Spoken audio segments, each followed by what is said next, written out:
Operating a vapor cycle cooling system. If two lines connected to the expansion valve are essentially the same temperature, what does that potentially indicate? Shh. Was that Zach? No. Shh. Open the valve. Go ahead, Gavin.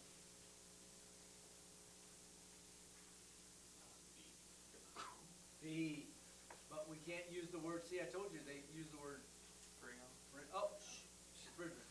I mean, freon. What's funny is in the last one they used the word refrigerant, but. All right, B is correct. I'll bet. A small amount of water in a vapor cycle cooling system can freeze.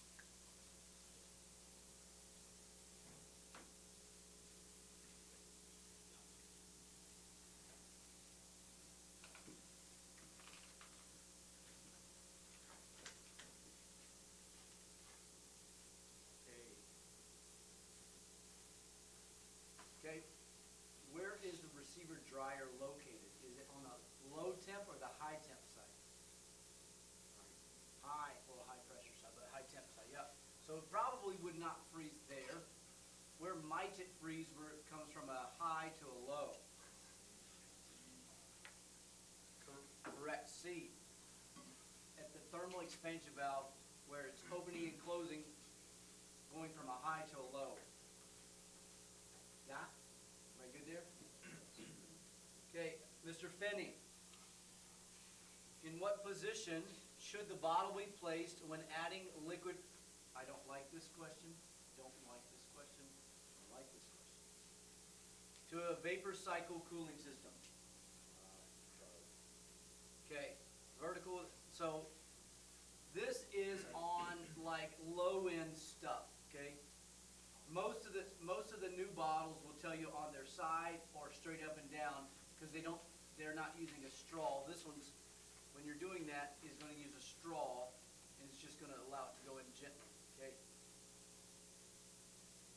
Even our high-end stuff says hold it upright or on the side. Do not hold it upside down. Okay. So once again, somebody's writing questions that doesn't do it. Okay. All right, Charlie. In the diluter demand oxygen regulator, when does the demand valve operate? Charlie. Yeah, good. That's you, man. That's you. Okay, good. Elijah. What is the purpose of pressurizing the aircraft cabin? Dude, that was quick. All right. Mr. Miller.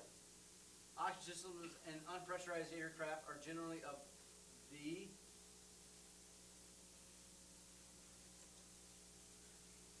Charlie. Yeah, why is that?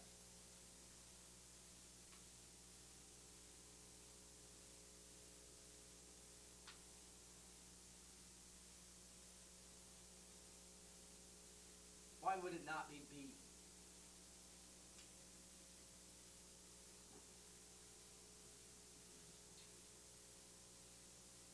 That's not it. Well, fine. It wouldn't last very long. Yeah, you're not wanting to mix anything. Pressure demand, okay? Continuous flow and pressure demand types. Continuous flow, if you had an emergency, you'd be able to get it, yep. But notice how FA likes this right here. Only, okay? Mr. Anthony Walker. A contaminated oxygen system is normally purged with what?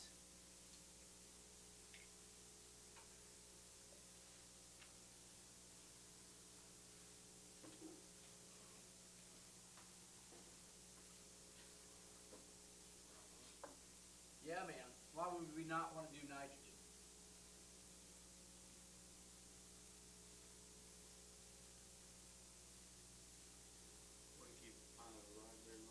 Yeah, we don't want nitrogen inside our oxygen system. We want pure oxygen. Why would we use compressed air? Moisture. Potential for moisture in there. Good. Mr. Stoll. When an aircraft oxygen system has developed a leak, the lines and fittings should be what?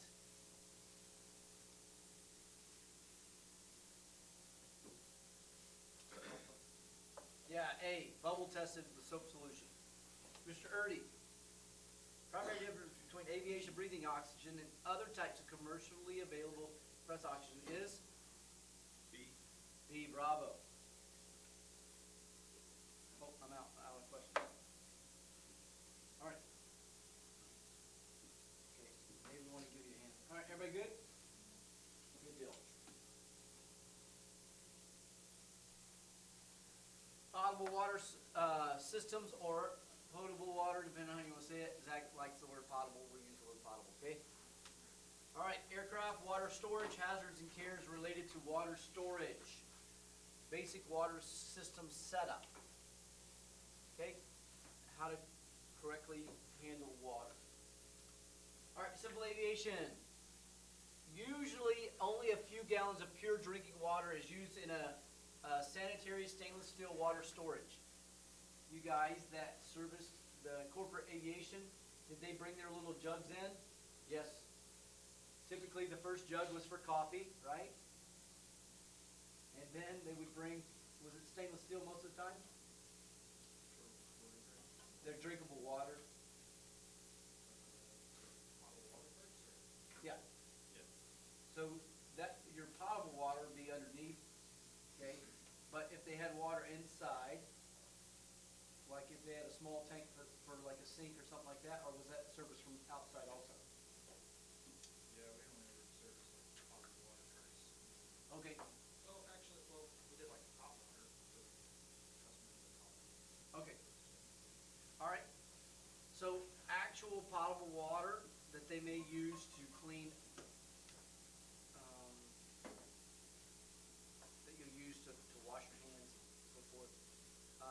Sometimes that's called unpotable water or gray water sometimes, but related to potable water, a few gallons of pure drinking water is used in sanitary stainless steel water storage, and usually vented to match the cabin pressure to prevent implosion, which is another reason why we use stainless steel, right? Cleaning and drying to prevent formation of algae and other bacteria, which is another reason why they also use UV light on the 787. Because if we used plastic containers, like we do on our campers, we might have a problem. Okay, plastic bottle was sealed at 14,000 feet, but when it got back down to earth, or 9,000 feet, and then back down to 1,000 feet. So here's 9,000, and then back down to 1,000 feet. What happened? It got smushed because on the ground, what happens? Yeah, atmospheric pressure's greater than it is at 14,000 feet or 4,300 meters.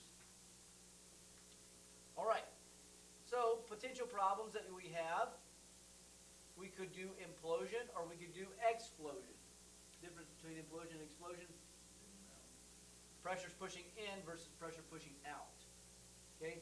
So, if the system calls for 30 psi and we put 120 psi on accident from the bleed air system into our waste holding tank or a potable holding tank, now we got a real problem, right? It's going to explode. Okay? Same thing where we put pressure in and then we come down to altitude, which is another reason why the negative pressure is so important. Immediately we'll release and say, hey, hold on, you're going to blow up your potable water, you're going to blow up your wastewater tanks. All right, notice green is good here. We have a slightly different hookup connection for filling potable water. Is this something what you would have on the outside? You guys have something like this? I know a student of mine working on Falcons right now has a small connection like this. He has hookup. Okay. A typical system might run like this, where you'll have your lavatory, your galley, okay, manual shut-off valves. Notice here, where's our engine? So we have pressure reducer valve. We have pressurization coming in. We have a check valve. Pressure's coming in, check valve coming in, possibly from another engine. Creating this low pressure, maybe 25, maybe 50 psi, comes down goes into the potable water tank. Purpose of that is to give back pressure, but also do what for our potable water? Heat it, keep it warm enough, okay? So we've got air compressor providing that as backup in case pressure falls too far, okay? So then the water comes out, goes up to your galleys, okay?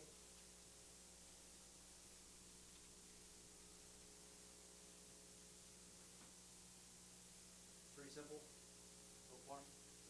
I know the systems are a whole lot more complicated if you were to go to the aircraft and look for it. Okay, already saw this picture once, right? Pretty wild, all these tanks in there. All right, in November, this was 2 years ago, in November, Boeing informed airlines about a problem, describing it as a slow leak. The issue had reportedly been traced to an O-ring seal that was been seeping about 8 ounces. Hold up your can. What'd you do with your can, dude? Oh, there you go. Oh, that's what that open. All right, 8 ounces, that's 12 ounces here. So almost, what, 2/3 of that can, did I do the math right here? Almost 2/3, yeah. Almost 2/3 of that can would leak out every day from the lavatory. Per hour? Per hour, yowzer. Okay?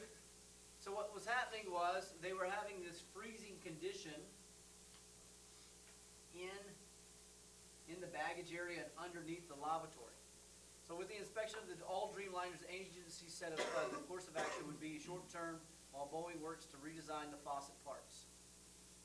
So it was actually destroying, because what was happening is just leaking down and then everything underneath was freezing up because it was outside the bleed air system.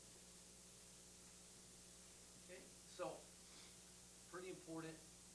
We go up to altitude, there's no leaks, and then we don't cross-contaminate. That's what first FAA wants you to know, the danger of cross-contamination. If we put the bad water into the potable side, what happens?